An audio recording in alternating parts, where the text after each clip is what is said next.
साथियों नमस्कार, मैं Kumar Vishwakarma, social activist, article scientist. साथियों, अभी हरियाणा में 5 अक्टूबर को एमएलए के चुनाव है और बहुत सारे लोग चुनाव जीतने के लिए जोर लगा रहे हैं। कोई पार्टी से है, कोई धनबल बाहुबल से है, जिनको पार्टियों की टिकट मिल जाती है। आपको सबको पता है, जाति का फैक्टर है, धर्म का फैक्टर है, पैसे का फैक्टर है। राजनीति में धनबल और बाहुबल के बिना तो कुछ होता नहीं।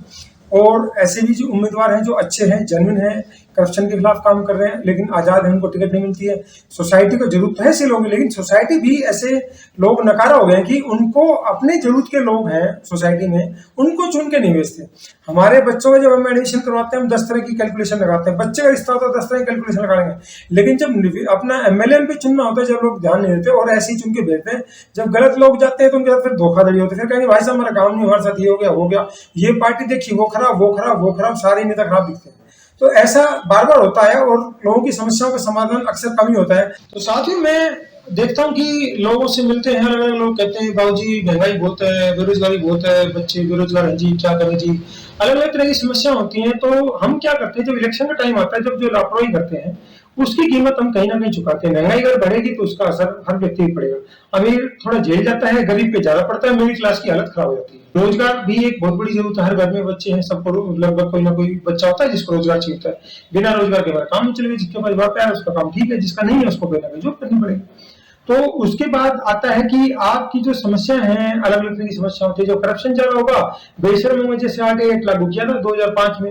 अब आरटीआई की हालत मोदी सरकार ने ये कर दी कि आरटीआई लगाने वालों को, जो अन्याय के खिलाफ आवाज उठाने को, जेल में डाला जाए। जो लोग आज के दिन एमएलए का चुनाव या एमपी का चुनाव जीतना चाहते हैं और उनके पास बहुत ज्यादा धनबल बाहुबल नहीं है, या वो ऐसी जाति से बिलोंग करते हैं जो उस एरिया में, जिस एरिया से आपने चुनाव लड़ना, वो माइनॉरिटी में आती है, या जिनकी मेजोरिटी नहीं है, सेकंड नंबर थर्ड है। क्योंकि जिस जाति की मेजोरिटी होती है वो हमेशा ताकत आएगी, तो तानाशाही गुंडागर्दी अक्सर करते ही, ये सबके साथ होता है, कोई नई बात नहीं। तो मैं आज आपको एक ऐसी ट्रिक बता रहा हूँ कि जिसको नारनौल में हमारे भाई साहब वो आजाद कैंडिडेट का चुनाव लड़ रहे, उन्होंने बहुत अच्छा काम किया। उन्होंने क्या किया कि नारनौल की विधानसभा का एक एक गांव और शहर के वार्ड थे, उन सब में जाकर उन्होंने एक एक जाति की वोट की कैलकुलेशन खुद निकाल दी।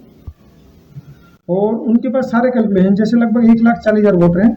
यहाँ पर मेजोरिटी मानी जाती है अहीरों की, लगभग 40,000 वोटर हैं। सैनी दूसरे नंबर पर 18,600 समथिंग है, जाट 6,872 है। आपके अलग अलग एरिया में अलग अलग होता है। जैसे ये है जो काम कर जाते हैं, तो ब्राह्मणों की लगभग 9,000 वोट है। प्रजापत हो गए, स्वामी हो गई, ज्यादातर वो जाती हैं, ओबीसी वाली जाती हैं, इनका ही हो गया 37,000 के आसपास। हवा का रुख देखकर चलने वाले जैसे महाजन है, वैसे समुदाय बनिए जो होता है, अधिकतर शहर में होते हैं। गुर्जर है, राजपूत ये थोड़े थोड़े हैं, पंजाबी भी थोड़े, सिख भी है, कायस्थ भी है, मुस्लिम भी। तो ये लगभग 13,000 वोट रही है। और ये जो है SC ST के वोट नॉर्मली जो बिक जाते हैं। तो ये जो सारे बढ़ते हैं, तो ये मैं बता रहा हूँ कि जैसे नारनौल का ही है। अब नारनौल में अभी तक लगभग अहीर कैंडिडेट जीतता है एमएलए एमपी का। और मैंने काफी लोगों को देखा है कि यहाँ पर अहीर कौम में ऐसा हो गया कि मतलब गुंडागर्दी, तानाशाही, दूसरों को धमकी देना, हम ये कर देंगे, वो कर देंगे। मतलब पता नहीं अपने आप को क्या समझने लगे कि ज्यादा ही कुछ हो गया। तो जो लोग और हैं, ये सिर्फ 40,000 1 लाख में से, तो 1 लाख वोटर में से 10,000 ये मान लो किसी वजह से वोट नहीं कर पाए, 90,000 हो जाए।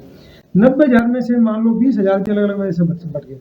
50,000 वोट भी अगर एक हो जाए, अगर वो ये सोच लें कि हम एक हो जाए, तो ये जो यादव कौम की जो तानाशाही गुंडागर्दी है कि हमारे ही लोग लगेंगे नौकरी में, तुम कुछ भी कर लो, थाना तहसील में गुंडागर्दी होती है, नॉन यादव को फंसाया जाता है, जैसे जाट बेल्ट में जाटों में होता है। तो ये गुंडागर्दी बहुत हद तक रुक सकती है। इसका बस एक ही है कि नारनौल के जो वोटर हैं, जो दूसरी जातियों से बिलोंग करते हैं, जो कि किसी न किसी रूप में प्रताड़ित है, डायरेक्टली इनडायरेक्टली वो किसी न किसी रूप में प्रताड़ित है, अगर वो इस बार ये सोच लें हम सारे एक हो जाए और हम किसी भी कैंडिडेट को चुन लें, आप किसी को चुने, वो ऐसे को चुने जो इस जाति का ना हो, आपके काम होंगे, काम तो करने ही करने, एमएलए बनेगा वो, और इनसे अच्छा काम करेगा। और दूसरा है कि जब तानाशाही होती है, जैसे मोदी अमित शाह को बहुमत मिला, इन्होंने एक सपने तो बड़े बड़े दिखाए, राष्ट्रवाद, धर्म का, हम ये करेंगे वो करेंगे, और बाद में आपने देखा दोबारा भी इनको मेजोरिटी मिल गई तो इनको और तानाशाही होगी, इनका दिमाग खराब होगा। उसके बाद इन्होंने क्या गुंडागर्दी की आपको पता है। तो किसी को भी जब जरूरत से ज्यादा ताकत मिल जाती है और वो निरंकुश ताकत मिल जाती है, वो गड़बड़ करेगा।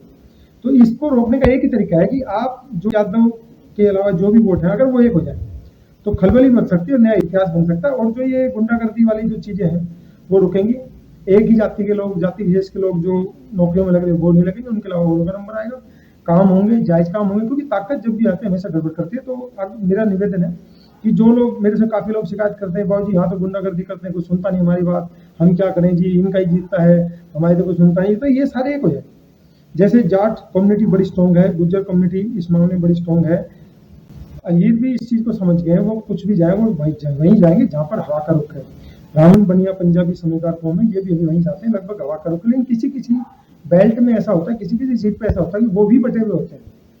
तो आप अपने वोट की कीमत को समझें, और अगर ये सारे एक हो जाए तो नारनौल में इतिहास बन सकता है। कैंडिडेट कोई भी चुने, जब पार्टी वाले काम नहीं करे तो आज़ाद कैंडिडेट को चुन लो। तो ये आप करें तो नारनौल में जो लोग शिकायत करते हैं उनका समाधान हो जाएगा, और आपके यहाँ इतिहास रचेगा। अच्छे कैंडिडेट को चुन के भेजोगे तो आपकी इन समस्याओं का समाधान होगा। और ये जो तानाशाही गुंडागर्दी दूसरों को फंसाने वाला खेल है वो तभी खत्म होगा जब आप किसी नए बंदे को ऑप्शन देंगे और जिसकी तानाशाही होगी, ताकत ज़्यादा होगी, उस पर अंकुश लगा दो। जैसे इस बार सेंटर में विपक्ष की काफ़ी सीटें हैं तो मोदी सरकार पे अंकुश लगाओ।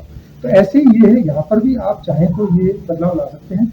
और बदलाव तभी आता है जब आप सोचें, किसी भी लालच में, दबाव में ना आए, जाति को ना देखें, धर्म को ना देखें, किसी चुग्गे में ना आए। चुग्गा आपको पता ही है क्या चल रहा है, कि कहना कुछ हो रहा है, करना कुछ हो रहा है, और जब आप जाएंगे तो लास्ट में कुछ और ही मिलेगा आपको।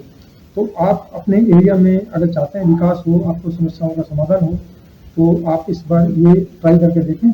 आपके शहर से अच्छा कैंडिडेट चुन के जाएगा तो आपकी समस्या का समाधान होगा, और दूसरा आपको तानाशाही से मुक्ति मिलेगी। तो साथियों, आपको हमने इस वीडियो के माध्यम से एक महत्वपूर्ण जानकारी देने का प्रयास किया है। साथियों, आपको हमारा वीडियो अच्छा लगता है, इसको लाइक करें, कमेंट करें, सब्सक्राइब करें। आपको हमारे वीडियो में कोई भी कमी लगती है, इंप्रूवमेंट लगता है, सजेशन लगता है, आप हमें कमेंट सेक्शन में जाकर जरूर बताएं, ताकि भविष्य में जो भी जानकारी लेकर आए आपको बेहतर से बेहतर जानकारी दे सके। धन्यवाद, जय हिंद।